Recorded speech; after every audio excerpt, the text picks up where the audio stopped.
hello' মৰমৰ ছাত্ৰ ছাত্ৰীসকল মই তোমালোকৰ চিন্ময় ছাৰ আকৌ এটা নতুন ভিডিঅ' তোমালোকলৈ লৈ আহিছোঁ তোমালোকৰ যিহেতু পৰীক্ষাৰ সময় একদম ওচৰ চাপিছে চ' মই আজি তোমালোকৰ যিটো মই চিৰিজ চলাই আছোঁ যে মষ্ট প্ৰবেবল কুৱেশ্যন চিৰিজ হয় নাই মষ্ট প্ৰবেবল কুৱেশ্যন চিৰিজৰ তোমালোকৰ আজি মই আৰম্ভ কৰিবলৈ ওলাইছোঁ তোমালোকৰ থাৰ্মোডাইনামিক্স চেপ্টাৰটো থাৰ্মোডাইনামিক্স খুব এটা দৰকাৰী চেপ্টাৰ তোমালোকৰ এন্ট্ৰেন্সতো বহুতখিনি কুৱেশ্যন ইয়াৰ পৰা দেখা যায় আৰু ইয়াত তোমালোকৰ 9 মাৰ্কছ আহিব হয়নে তোমালোকৰ 9 মাৰ্কছ আহিব 9 মাৰ্কছত তোমালোকৰ এমচিকিউ থাকিব আৰু লগতে ডেসক্ৰিপটিভো থাকিব আৰু মই ভিডিঅ'বোৰ এনেকুৱাকৈ দিছো টপিকবোৰ বা কুৱেশ্যনবোৰ যাতে অকল যে তোমালোকে কেৱল ডেসক্ৰিপটিভখনৰ কাৰণে নহয় তোমালোকৰ যিখন OMR থাকিব যিখন এমচিকিউ বেস তোমালোকৰ যিখন OMR কুৱেশ্যন পেপাৰ হ'ব সেইখনতো তোমালোকৰ ইয়াৰ পৰাই তোমালোকৰ কুৱেশ্যনবোৰ দেখা পাবা So already মই দুটা চেপ্টাৰ দিছো আজি থাৰ্ড চেপ্টাৰটো আৰম্ভ কৰিবলৈ লৈছো তাৰ লগতে মই জনাও যে যিটো আহি থকা তোমালোকৰ যেহেতু তোমালোকৰ বেছি দিন নাই ক্লাছ 12 হলে তোমালোকে প্ৰমোট হবা বুলি ধৰিছো কাৰণ আমাৰ লগত যেহেতু পঢ়িছা খুব ভাল এটা ৰিজাল্টে পাবা গতিকে তোমালোকৰ আহি থকা যিটো ক্লাছ 12 তাতে মোৰ যিটো হাইড্ৰোজেন বেটছ লাষ্ট ইয়াৰ মই লাষ্ট দুটা ইয়াৰৰ পৰা মই চলাই আছিলো হাইড্ৰোজেন বেটছ তাৰ এবাৰ হাইড্ৰোজেন বেটছ 3.0 স্টাৰ্ট কৰিম তোমালোকৰ যিসকল ষ্টুডেন্টে তোমালোকে ভাবা যে স্যাৰ মোৰ লগত জয়েন কৰিব খোজা কাৰণ তোমালোকৰ অফলাইন ক্লাছবোৰ কৰিবলৈ সময় নহয় ক্লাছ 12ত প্ৰেক্টিকেলৰ পৰা আদি কৰি গুটেখিনি থাকে বা বহুত প্ৰাইভেট কলেজত এলাউ নকৰে গতিকে আমাৰ হাইড্ৰোজেন বেটছটো এনেকুৱাকে মই পঢ়াইছো লাষ্ট কেইবা বছৰ যে তেওঁলোকে অফলাইন ক্লাছ নকৰাকে তেওঁলোকে অনলাইন ক্লাছতে অফলাইনতকে বেছিখিনি বেনিফিট পাইছে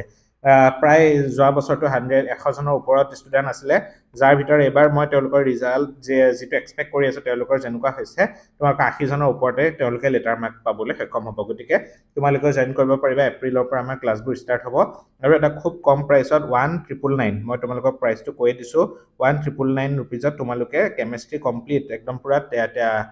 তোমালোকৰ ৰেকৰ্ডেড ভিডিও লাইভ ক্লাছৰ ৰেকৰ্ডেড ভিডিও মই অফলাইন ক্লাছত পঢ়োৱা যিখিনি নোটছ দিও সেই একেখিনি বস্তু গুটেখিনি তোমালোকে পাবা ঠিক আছে আৰু মোৰ এটা নতুন ওয়েবসাইট এটা আহি আছে গুটেখিনি বস্তু তাত তোমালোকৰ থাকিব এটা আমি আৰম্ভ কৰিবলৈ লৈছো তোমালোকৰ থাৰ্মোডাইনামিক্স চেপ্টাৰটো প্ৰথমতে তোমালোকে কোৱেশ্চন চাব লাগিব তোমালোকে কোৱেশ্চন নম্বৰ 1 ত ডেফিনেশন চাব লাগিব ডেফিনেশন বা ডিফাইন বুলি তোমালোকৰ দিয়ে হয় তাৰ লগতে আৰু এটা কথা কম মই যেহেতু বৰ্তমান কলেজতে ভিডিওটো ৰেকৰ্ড কৰি আছো গতিকে অকমান ব্যাকগ্ৰাউণ্ডৰ নয়েজ হয়তো থাকিব পাৰে তোমালোকে এখিনি অকমান কনসিডাৰ কৰিব লাগিব এটা চোৱা তোমালোকে আহিব পাৰে কোৱেশ্চনটো ডিফাইন থাৰ্মোডাইনামিক সিস্টেম ডিফাইন থাৰ্মোডাইনামিক সিস্টেম মই এটো দিছো এবাৰ তোমালোকে চাই পঢ়ি যাবাচোন কাৰণ আজিকালি তোমালোকৰ কোৱেশ্চনবোৰ প্যাটাৰ্নবোৰ একদম পুৰা চেঞ্জ কৰি আনি আছে গতিকে তোমালোকৰ কমপ্লিট টেক্সট বুকখন চালেহে তোমালোকৰ লাভ হ'ব ডিফাইন থাৰ্মোডাইনামিক সিস্টেম কিতাপখন একদম ফাৰ্ষ্টতে আছে তোমালোকৰ এনসিআৰটি বুকত তোমালোকে ভালদৰে চাবা হল তাৰ পিছত কোৱেশ্চন নম্বৰ 2 লে যাও ইয়াতো আমাৰ ডেফিনেশনে আমি চাম ডিফাইন তোমালোকে পঢ়িব লাগিব open system what is open system তোমালোকে ভালদৰে চাবা ওপেন সিস্টেমটো তোমালোকে চাবা মই ইয়াতে তোমালোকৰ মই এখিনি লিখি গৈছো টপিক কিটা ওপেন সিস্টেম হল ওপেন সিস্টেম তাৰ পিছত তোমালোকে চাব লাগিব ক্লোজড সিস্টেম তাৰ পিছত তোমালোকে চাব লাগিব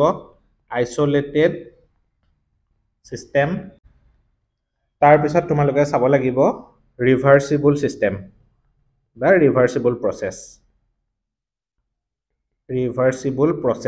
হয়নে বা ৰিভাৰ্সিবল সিস্টেম আৰু লগতে ইৰিভাৰ্সিবল প্ৰসেস বা ইৰিভাৰ্সিবল সিস্টেম কেনেকৈ কাম কৰে তোমালোকে ইয়াতে এটা সৰু ডেফিনেশন ভালদৰে পঢ়ি লবা ঠিক আছে নেক্সট কোৱেশ্চন নম্বৰ 3 পঢ়িবা তোমালোকে ডিফাৰেন্স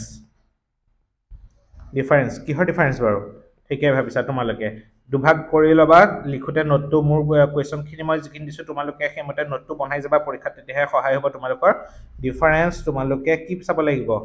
এক্সটেনসিভ প্ৰপাৰ্টি আৰু ইফালে থাকিব তোমালোকৰ ইন্টেনসিভ প্ৰপাৰ্টি কি হয় এই বস্তু কিটাৰ লগতে এটা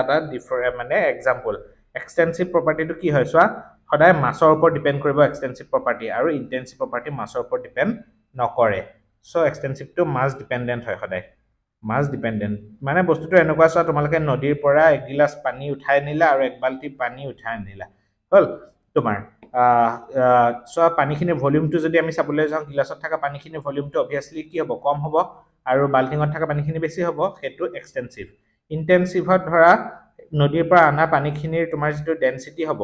আৰু তোমালোকৰ বাল্টিত ৰাখা পানীখিনিৰ ডেনসিটি তাৰ ডেনসিটিটো কি হ'ব সেম হ'ব তাৰ মানে আমাৰ হেতু মাছৰ ওপৰত ডিপেন্ড নকৰে হেতু কোৱা হয় ইন্টেনসিভ প্ৰপাৰ্টি বুলি এতিয়া আমি যাম নেক্সট কোৱেশ্চনটোলে সো কোৱেশ্চন নাম্বাৰ এবাৰ আহিব কোৱেশ্চন নাম্বাৰ 4 হয় কোৱেশ্চন বা টপিক হিচাপে পঢ়ি যাবা তোমালোকে ইয়াতে তোমালোকে চেঞ্জ ইন এনথালপি হল তোমালোকে চেঞ্জ ইন এনথালপি পঢ়িবা লগতে তোমালোকে পঢ়িব লাগিব ৰবা দেই তোমালোকে চেঞ্জ ইন এনথালপি এটো কি বুলি কয় ডেল্টা H আৰু change in entropy what is change in entropy what is change in enthalpy এটো একিটা তোমালোকে ভালদৰে পঢ়িবা তাৰ লগতে তোমালোকে স্ট্যান্ডাৰ্ড কন্ডিশন কিটা স্ট্যান্ডাৰ্ড মানে কি standard enthalpy of change of একিটা বস্তু তোমালোকে ভালদৰে পঢ়িবা ঠিক আছে নেক্সট জাম আমি একিটাৰ ডেফিনেশন কিটা একদম ভালদৰে পঢ়িবা মই যেতে ভিডিওটো তোমালোকে চাই আছা পজ কৰি তোমালোকে কোৱেশ্চনখিনি লিখি তাৰ আনসাৰখিনি ভালদৰে চাই যোৱা তাৰ পিছত তোমালোকৰ কোৱেশ্চন নাম্বাৰ আহিলো 5ত ইয়াত তোমালোকৰ দুটামান ডিৰাইভেশন চাবা হল ডিৰাইভ বুলি আহে ডিৰাইভ কি ডিৰাইভ কৰিব লাগিব এটা হল তোমালোকৰ delta H equal to delta U plus P into delta V তাৰ মানে এটো হল কি চেঞ্জ ইন এনথালপি আৰু ডেল্টা U টোৱে কি বুজায় change in internal energy U টোৱে কি বুজায় internal energy so change in enthalpy আৰু চেঞ্জ ইন ইন্টাৰনেল এনাৰ্জিৰ লগত প্ৰেসাৰ ভলিউমৰ কি ৰিলেশন একদম ভালদৰে চাবা এটো ডেৰিভেশনটো এটো হল কোৱেশ্চন এটো নাম্বাৰ 1 ডেৰিভেশন আৰু নাম্বাৰ 2 তোমালোকে চাব লাগিব Cp ভালদৰে চাবা Cp Cv equal to gas constant R এটো ভালদৰে ডেৰিভেশন এই দুটা ডেৰিভেশন মই দিছো একদম ভালদৰে চাবা ইয়াৰ ভিতৰৰ পৰা আহাৰ চান্সেস বহুত বেছি ঠিক আছে নেক্সট চাবা তোমালোকে একিটাটো চালা নেক্সট কোৱেশ্চনলে যাও কোৱেশ্চন নাম্বাৰ 6 ত তোমালোকে চাব লাগিব কি আছিল first second and third law of thermodynamics first second and third law of thermodynamics একদম ভালদৰে চাবা তোমালোকৰ মই লাষ্ট কেবা বছৰ 2023 তো আহিছে 2022 তো আহিছে তোমালোকৰ কোনোবা বাৰত যদি তোমালোকৰ ধৰা ফাৰ্স্ট ল দিলে কোনোবা এবাৰ সেকেন্ড ল দিয়ে কোনোবা এবাৰ থাৰ্ড ল দিয়ে গতিকে একদম চাবা ভালদৰে তোমালোকে এটো মানে লিখি লিখি প্ৰেক্টিস কৰি যোৱা হল তাৰ পিছত কোৱেশ্চন নাম্বাৰ আমি যাম 7 লৈ কোৱেশ্চন নাম্বাৰ 7 ত মই ৰাখিছো তোমালোকৰ কাৰণে ৰিলেশনশিপ বিটুইন এটো এটা একদম ইন্টাৰেষ্টিং কোৱেশ্চন ভালদৰে চোৱা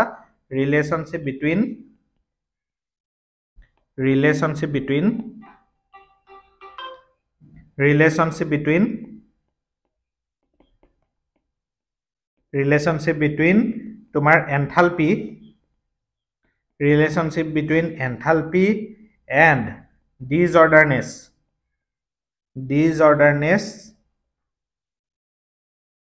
of a system বা disorderness of system এটা সব পৰীক্ষাত বহুত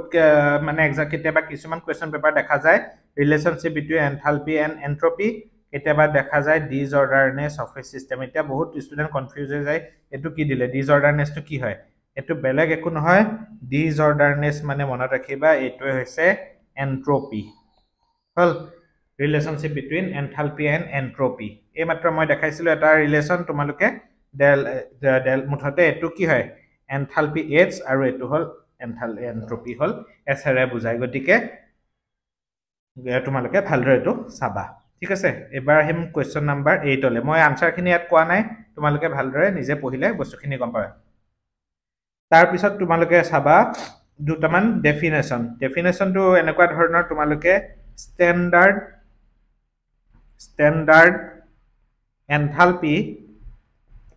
স্ট্যান্ডাৰ্ড এনথালপি অফ ফৰ্মেশন বহুত ভালকে চাবা তোমালোকে খুব দৰকাৰী খুদে standard enthalpy of formation standard enthalpy of fusion তাৰ পিছত combustion standard enthalpy of formation fusion combustion এই বস্তুকিটা তোমালোকে ভালদৰে চাবাচোন আহাৰ খুবেই চান্সেস আছে এনথালপি অফ এটমাইজেশন এই টপিকটা ভালদৰে তোমালোকে চাবা ঠিক আছে তাৰ পিছত কোৱেশ্চন নাম্বাৰ 9 ত হোৱাট ইজ ক্যালোৰিফিক ভ্যালু তোমালোকে এবাৰ ডেফিনেশনটো ভালদৰে চাই লবাচোন তোমালোকে ক্যালোৰিফিক ভ্যালুৰ ডেফিনেশন তাৰ পিছত তোমালোকে চাবা ক্যালোৰিফিক ভ্যালুৰ লগতে lettuce energy what is lettuce energy hall lettuce energy বা লেটিস তোমালোকৰ পৰীক্ষাত এনথালপি বুলিও দিব পাৰে এইকিটা কোৱেশ্চন ভালকৈ চাবা মই বেছি কোৱেশ্চন নিদো 10-12টা কোৱেশ্চন দিম কিন্তু লাষ্ট কেবা বছৰ দেখিছো দিয়া কোৱেশ্চন যেহেতু ষ্টুডেন্টৰ পৰীক্ষাত আহে বুলি মোক জনাই সো মই দিছো বাকি তোমালোকে সো এটা ট্ৰাষ্ট বহুতে খুদে মুলে যে স্যাৰ এটো আপুনি দিয়াকিটা আহিবনে যে বা আহাৰ চান্সেস কিমান বেছি কিমান মাৰ্কস আহিব সোৱা এটা বস্তু মানে মই তোমালোকক মই মোৰ ফালৰ পৰা সাজেস্টেড কোৱেশ্চন খিনি দি দিও এটা তোমালোকে কেনেকে পঢ়িছা বা কেনেদৰে পঢ়িছা যে মই কোৱেশ্চন দিলেই যে তোমালোকে 100 পাবা বুলি তেনেকুৱা কথা নাই তোমালোকে যদি ভালকে নপঢ়া কোৱেশ্চন কিটা ওপৰৰ পৰা চাই যোৱা তোমালোকে ফুল মাৰ্কস কেতিয়াও নেপোৱা আৰু সেইটো এটা বিশ্বাসৰ কথা যে স্যাৰজনে দিছে আমি আহিছে পঢ়িম নে নাই যি সকল ষ্টুডেন্টে বিশ্বাস কৰিছে যে আগতে তেওঁলোকে নিজে ধৰা দেখা পাইছে গতিকে মই তোমালোকক দিছো বাকি তোমালোকৰ কথা তোমালোকে ভালদৰে পঢ়িলে ভাল মাৰ্কস পাবলৈ সক্ষম হবা কম টাইমত যাতে বেছি স্কোৰ কৰিব পাৰা হেতুৱে মোৰ সদায় টাৰ্গেট হল তাৰ পিছত চোৱা তোমালোকে নেক্সট চাবা নিউমেৰিকেলস খুব দৰকাৰী দেই নিউমেৰিকেলস তো আহিবই পৰীক্ষাত দিয়ে দেখিবা তিনটামান ৰিঅ্যাকচনৰ বেলেগ বেলেগ এনথালপি কিটা দি দিব নিউমেৰিকেলস অন এনথালপি চেঞ্জ এটা ধৰা কিবা হেবাৰ্স প্ৰসেসৰ ওপৰতো দিয়ে তোমালোকৰ এনথালপি অফ ফৰ্মেশন কেবাটাও ৰিঅ্যাকচন দি দিব খুদিব যে এই মলিকুলটোৰ ফৰ্মেশনৰ তোমাৰ এনথালপি অফ ফৰ্মেশনটো কিমান হ'ব সো তেতিয়া আমাৰ কি হয় ইকুৱেশন কিটা আমি প্লাস মাইনাস কৰি পেলাই কোনোবাটোৰ লগত কোনোবাটো আমি উলিয়াব পাৰো সেই বস্তু কিটা তোমালোকে ভালদৰে চাবা তাৰ পিছত কোৱেশ্চন নাম্বাৰ 11 ত চাবা তোমালোকে স্পন্টেনিটি একদম খুব বেছি দৰকাৰী স্পন্টেনিটি কন্ডিশন কিহৰ কন্ডিশন আছিলে delta g equal to delta h minus t into delta s এইকিটা বস্তু তোমালোকে একদম ভালদৰে চাবা স্পন্টেনিটিৰ ওপৰত তোমালোকে 100% পৰীক্ষাত কোৱেশ্চন দেখা পাবাই তো কোৱেশ্চন তোমালোকে কোৱেশ্চন পেপাৰখন চালে তোমালোকে দেখা পাবা মোৰ লা ব্যাকগ্ৰাউণ্ডৰ নয়েজটো আহি আছে যেহেতু মই কলেজত ৰেকৰ্ডিংটো কৰি আছো তোমালোকে স্পন্টেনিটিৰ লগত ৰিলেটেড কোৱেশ্চন খিনি ভালদৰে চাবা পেজ নাম্বাৰ তোমালোকৰ বুকত 162 নাম্বাৰ পেজত তোমালোকে ভালদৰে পাবা এবাৰ চাই লবাচোন ধুনিয়াকৈ এখন টেবুল বনাই পেলাই পেজখনৰ তলফালে তোমালোকৰ তাত দিয়া থাকিব হল নেক্সট কোৱেশ্চন নাম্বাৰ আমি 12 হলে মুভ কৰিছো ইয়াতে চাবা তোমালোকে ৰিলেশনশিপ between gives free energy change versus equilibrium খুব দৰকাৰী তোমালোকৰ ইকুইলিব্ৰিয়াম কোনটো ৰিঅ্যাকচন আছিলে এটা হল delta g equal to delta h minus t into delta s আকৌ ই কিহৰ সৈতে সমান -2.303 log তোমাৰ ইকুইলিব্ৰিয়াম কনস্ট্যান্ট এনেকুৱা টাইপৰ ইকুৱেশনৰ তোমাৰ ৰিলেশন কিটা ভালদৰে তোমালোকে চাই যাবা পৰীক্ষাত আহাৰ খুব বেছি চান্স আছে হল তাৰ পিছত চাবা মই এটো লিখোতে কৰবাটো তোমাৰ কেতিয়াবা মিস্টেক হৈ যায় যেহেতু ভিডিওটো কৰি থাকোতে এটা মানে কি হয় এটা ষ্ট্ৰেটেজি যোৱা যায় বা এটা তোমাৰ কি হয় এটা মানে স্পিডত যোৱা যায় কেতিয়াবা কিছুমান দুই এটা সৰু ভুল কৈ দিব পাৰো বা থাকি যাব পাৰে সো এখিনি তোমালোকে যিটো বস্তু ভুল বুলি ধৰা কিবা এটা বস্তু চকুত পৰে মোক জনাই দিবা বা তোমালোকে নিজাকে কাৰেক্ট কৰি ল'ব পাৰিবা ঠিক আছে তাৰ পিছত এটা খুব দৰকাৰী কোৱেশ্চন এটা আছে তোমালোকৰ এফেক্ট এই চেপ্টাৰটো যথেষ্ট ডাঙৰ চেপ্টাৰ লগতে এন্ট্ৰেন্সত সব কোৱেশ্চন অলপ কেটামান বেছি হৈছে এফেক্ট অন টেম্পাৰেচাৰ বা effect of temperature on spontaneity effect of temperature on spontaneity of a reaction তোমাৰ endothermic reactionত endothermic লগতে আহিব exothermic মানে এন্ডো আৰু exothermic তোমাৰ যদি সিস্টেম হয় তাতে আমাৰ টেম্পাৰেচাৰ বুৰে কেনেকুৱা ধৰণৰ মানে হ'ব পাৰে টেম্পাৰেচাৰ বঢ়াই দিলে ৰিঅ্যাকচনটো স্পন্টেনিয়াস হ'ব নে টেম্পাৰেচাৰটো কমাই দিলে স্পন্টেনিয়াস হ'ব সো সেই বস্তু কিটা কিতাপত বৰ ধুনিয়াকৈ দিয়া আছে তোমালোকৰ 162 পেজতে তাতে পাবা তোমালোকে একবাৰ ভালদৰে চাবা পৰীক্ষা ডেফিনেটলি মই দিয়া কোৱেশ্চন খিনি পা দেখা পাবা নেক্সট কোৱেশ্চনলে যাম কোৱেশ্চন নাম্বাৰ 14 ত তোমালোকৰ হেছ ল একদম খুব ভালদৰে চাবা definition to with application definition and application Hess law ওপৰত ভালদৰে আজিয়ে তোমালোকে নোটটো বনাই লোৱা আৰু কেটামান তোমালোকে চাব পাৰা যেনেকুৱা ধৰণৰ ধৰা কেটামান টাৰ্ম তোমালোকক পৰীক্ষা দি দিব পাৰে যে ওয়াৰ্ক ধৰি ললো তাৰ পিছত ভলিউম তাৰ পিছত ধৰা তোমালোকৰ দি দিলে এনথালপি তাৰ পিছত দি দিলে ধৰা তোমালোকৰ প্ৰেসাৰ এইকেইটা সুধি দিব পাৰে যে এইকেইটা কোনটো কি হয় ষ্টেট ফাংচন হ'ব নে তোমালোকৰ পাথ ফাংচন হ'ব এইকেইটা ধৰণৰ তোমালোকৰ দিয়া দেখা যায় ধৰা ওয়াৰ্কটো কি ফাংচন ষ্টেট ফাংচনটো ষ্টেটৰ ওপৰত ডিপেন্ড কৰে পাথটো কোনটো পাথ কিটাৰ গুটেকিটাৰ ওপৰত ডিপেন্ড কৰে পাথটোৰ ওপৰত এনেকুৱা টাইপৰ বস্তুখিনি তোমালোকে চাবা ইয়াৰ লগতে এক্সটেনসিভ ইন্টেনসিভ মই অলৰেডি কৈছোৱে তাতো তোমালোকৰ এক্সাম্পল দি দিব পাৰে যে ভলিউমটো আমাৰ এক্সটেনসিভ প্ৰপাৰ্টি হয় নে ইন্টেনসিভ প্ৰপাৰ্টি হয় এক্সটেনসিভ নে ইন্টেনসিভ প্ৰপাৰ্টি হল গতিকে এনেকুৱা ধৰণৰ কোৱেশ্চন দেখাবা ভাই তোমালোকে ডেফিনেশন কিটাৰ লগত পঢ়িবা আৰু একদম শেষত তোমালোকক কেইটামান ফৰ্মুলাৰ কথা কওঁ তোমালোকৰ কিতাপত যদি চোৱা তোমালোকে পেজ নাম্বাৰ 142 পেজত 142 পেজত তোমালোকৰ তাতে ফৰ্মুলা কেইটামান আছে আইসোথাৰ্মেল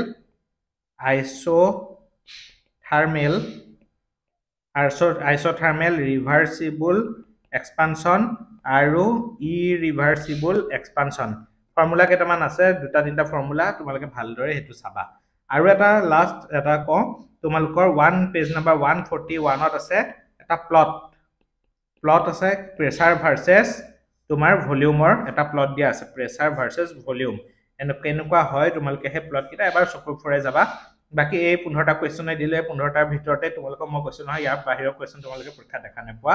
ভালদৰে চাবা খালি বস্তুটো এনেকুৱা নহয় যে ওপৰৰ পৰা চাই গলা বহুত ষ্টুডেন্টে দেখা পাছে আপুনি দিয়া বহুত বস্তু নাহিলে কিন্তু কিছুমান ষ্টুডেন্টে কয় বহুতখিনি ষ্টুডেন্টে কয় ধৰা স্যাৰ আপুনি দিয়া গুটেখিনি আহিছে